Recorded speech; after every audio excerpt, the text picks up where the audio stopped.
A short break to feel grass under their feet after weeks of only concrete.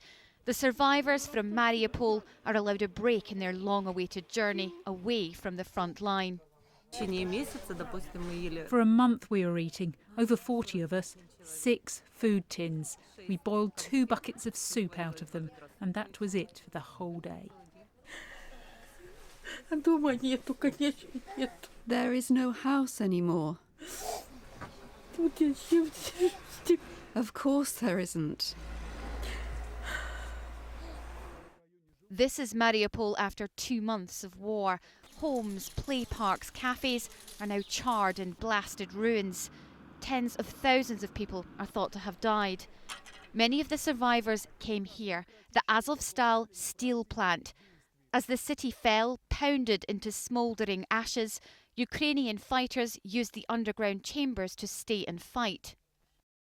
There were 5 very powerful bomb shelters that, according to Soviet standards at the time, could withstand a direct nuclear strike. All people, if they were injured during the bombing and shelling, could come to us. We thought it was possible we'd be shelled, but we did not expect such a genocide and such an inhumane war. For weeks, women and children lived in these maze-like tunnels. They used them as a refuge. Appeals to get them out of the plant were ignored until now.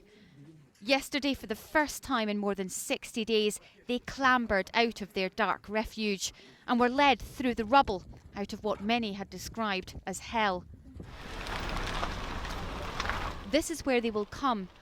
Others have made it out of Mariupol today after scrambling for parts to rebuild their wrecked car. Daniel was living on a tugboat. We were bringing food from the tugboat. The Russians have been assaulting the port for 10 days and we've been sheltering. We couldn't even raise our heads. It was scary to be there. After days of terror and chaos, there is help. But the lives and city each one of these people once knew is now gone.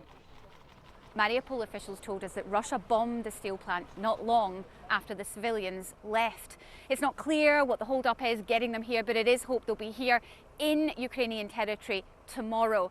Meanwhile, talks to get out the remaining several hundred people in that steel plant, including, we understand, 20 children, are continuing. But those negotiations are proving difficult.